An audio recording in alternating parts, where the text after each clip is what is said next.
Hi, I'm Jack Cush with RheumNow. We're here at the RheumNow booth in ACR 2018 in Chicago. Great meeting so far. We're going to have a panel discussion, a group discussion about what's new and exciting in psoriatic arthritis here at the meeting. I'm very fortunate to have with me my friends Eric Ruderman from Chicago, Dr. Philip Mease from Seattle. Gentlemen, what's been the highlight for you? Phil, why don't you start with one highlight from this meeting that you'd like to talk about? Well, one was obviously the data on filgotinib psoriatic arthritis that was plenary lecture.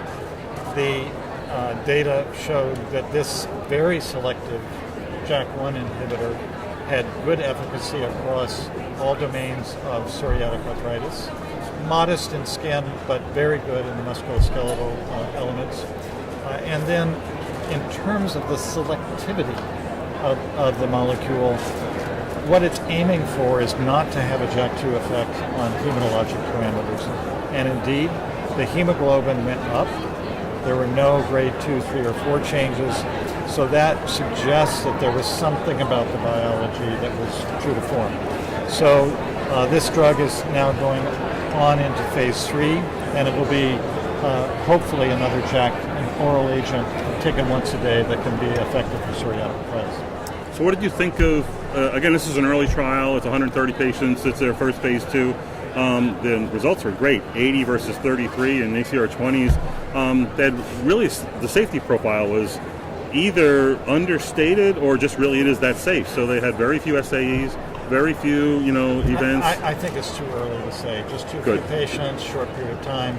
My guess is that on many of the JAK side effects, it's going to show up further, zoster, cholesterol, do some LFTs. But on that heme stuff, I think that was very interesting and very cool. Eric, what was a highlight for you at this meeting?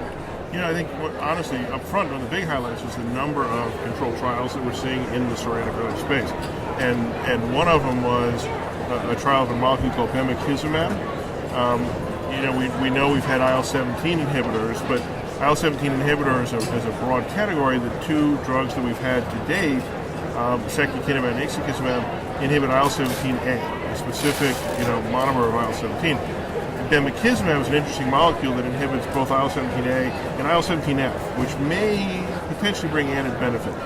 In preclinical data, particularly for skin, there's a suggestion if you block both, you actually get a greater response than just blocking IL-17A. And we previously we saw a trial actually in psoriasis. It was an early trial, maybe showed that, it wasn't clear. So here we had a trial, phase 2 trial in psoriatic arthritis, and the key question was, do you get more mileage out of blocking both IL-17A and IL-17F? And the answer was not clearly yes. That it looked kind of like the other IL-17 inhibitors. It was a phase 2 study. It is, sort of a limited number of patients, but broadly there was not a sense that there was this huge uptick in response relative to what we're used to seeing in IL-17 inhibitors in psoriatic arthritis. Safety didn't seem different. Again, it's phase 2, and like Phil said with the filgotinib study, you don't want to make too many safety calls at a phase 2 level with small number of patients, but it didn't look like blocking both molecules added a safety concern. I'm just not sure it added an efficacy benefit. We'll see as they go into later stage trials. So do you think this says anything about the importance of blocking IL-17F? I mean, most go after A, isn't that correct? Yes. And the question is F important in this equation? So based on, I'll echo what Eric said, based on some translational studies, looking at heat maps of inhibition of expression of inflammatory molecules, it looked like there is some benefit to F addition to A. The proof is going to be in the pudding in the phase 3 program. Right. So I think I would completely echo Eric's comment. So you asked me to comment on the thing that one item, but I have to say that there was another trial that really was a fundamentally important trial for all of us as rheumatologists who take care of psoriatic arthritis patients, and that was the SEAM trial. SEAM, absolutely. So this was a trial in which we took patients very early in disease, median duration of disease 6 months, and they were virgin to methotrexate, and we put them on either methotrexate alone, etanercept alone, or on the combination of the two. Modeled after the Tempo study in rheumatoid arthritis. Exactly. So what did we learn from Tempo? We learned that methotrexate was similar to monotherapy etanercept, and that the combination of the two was clearly superior in all of the arthritis domains, in x-rays, and so forth. And so what did we learn from the SEAM trial? As it turns out, methotrexate did very well. There was a good set of ACR responses. It worked in enthesitis and dactylitis, which we had not previously known. It had decent skin scores. The one area that it sort of fell down was that there were some progressors in the X-ray arena. So there was some structural damage progression. Only on methotrexate. Only on methotrexate. It wasn't a lot of people, though. No, it wasn't a lot of people. You have to be careful about a very, very small number of people, but at least there was a trace of a signal. Etanercept did better than methotrexate, but not by a whole lot. But it was clearly superior, and when you wove in the issue of side effects, which were nausea, etc., with methotrexate, I think patients, if they had a choice, would prefer being on etanercept monotherapy. But the real difference from the Tempo trial was by taking etanercept and methotrexate together, it really didn't add benefit over what we saw with either drug monotherapy. So in relatively early RA, adding methotrexate to etanercept didn't mean much, but because it was relatively early, you probably maxed out your methotrexate response. You probably had really good methotrexate responses, which is, again, why you don't have big separation between all these arms, that etanercept was, and the combination was better than methotrexate. But, Eric, what's your impression of the trial? No, I very much saw all of that, and I think that, the intriguing part was that it was different than what we've seen in RA. That adding the methotrexate to the biologic.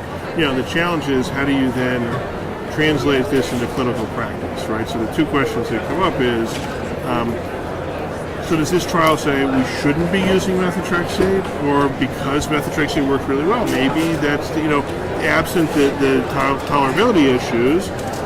This trial actually, more than anything we've seen to date, said methotrexate is a really effective drug. So then it's sort of a glass half full, glass half empty. Should we be using more methotrexate based on this? Yes, etanercept was better, but it's way more expensive. Okay? And the other issue was, it was clear that adding methotrexate to the etanercept didn't make any difference. Is that just an etanercept thing, or is that a TNF issue? And we can't tell, but that's the next question of this, because that in RA, across all the TNF molecules, adding methotrexate gives you better response. In psoriatic arthritis, it doesn't in etanercept. With etanercept, I don't know, unfortunately, about the other molecules. So let's wrap up with a little commentary from two of you about this TYK inhibitor. I mean, that's sort of novel and not seen by our community yet. Who wants to take a stab at that? I'll start by just commenting that this is a drug that has an interesting mechanism of action. It very selectively binds to a portion of the TYK molecule that is, quote, not conserved. So it is not promiscuous across JAK domains. It's very specific for TYK2. And so what they're going for is specific inhibition of interleukin 23, which signals through TYK2. And it showed they showed data from a psoriasis trial in which there were PASI 75 responses in the high 60% range. So not dissimilar from what we've seen with the monoclonal TNF inhibitors. I think pretty good. Not necessarily as high as the IL-17 or IL-23 inhibitors, but still very good. And the safety profile was pretty darn good. Interestingly, at higher doses, a little bit of acne was noticed. But they did a novel thing. They asked patients at the beginning of the trial, do you have musculoskeletal pain symptoms? And then they measured pain VS response in those patients. There were about 30% of patients that had pain at baseline. So that could have been at least largely a psoriatic arthritis population. They didn't specifically ask about PSA. And they found a very significant drop in pain. So it gave them a little bit of a signal about the possibility of testing it in PSA, and as I understand it, they are going forward with the trial in psoriatic arthritis. Exciting. Eric, what do you think? It was interesting. I think it was more interesting in concept than what we actually showed, and I actually was a little disappointed. So we've spent a lot of time talking about over the last few years the various JAK isoforms, and JAK1 is a JAK2 is a JAK3, and TYK2 is sort of the fourth in that group. And we've seen pretty clearly in all the data we've had that inhibiting the different JAKs gives you fairly similar clinical response. We've talked a lot about it. It doesn't seem much different. This is the first data we've seen with inhibiting the fourth member of that family. So I thought that was really interesting. And as Phil pointed out, the hook for this ideally would be that IL-23, which we know is an incredibly important molecule in skin psoriasis particularly, signals through TYK2 and not through any of the other members of the family, and so that maybe you can isolate the IL-23. But the trial didn't really show that, and I think that's a really key point, is that when you looked at the skin, this was a skin trial, it was a psoriasis trial, when you looked at the skin results, it didn't look like an IL-23 inhibitor. It looked more like a TNF inhibitor, as Philip said, maybe an IL-17. So, the promise of this would be an oral drug that works like an IL-23 inhibitor, which we've seen is really the sort of pinnacle of what we've got in treating psoriasis. We don't know yet psoriatic arthritis where they're going to go. I don't think it answered that promise. But it's still a new molecule, and it's exciting and it's very cool, and I want to see more with it. Absolutely. Gentlemen, thank you very much for your very instructive comments. I think it's really educational. Thank you. Yes. All right. Jack. Tune in. Pleasure. Bye.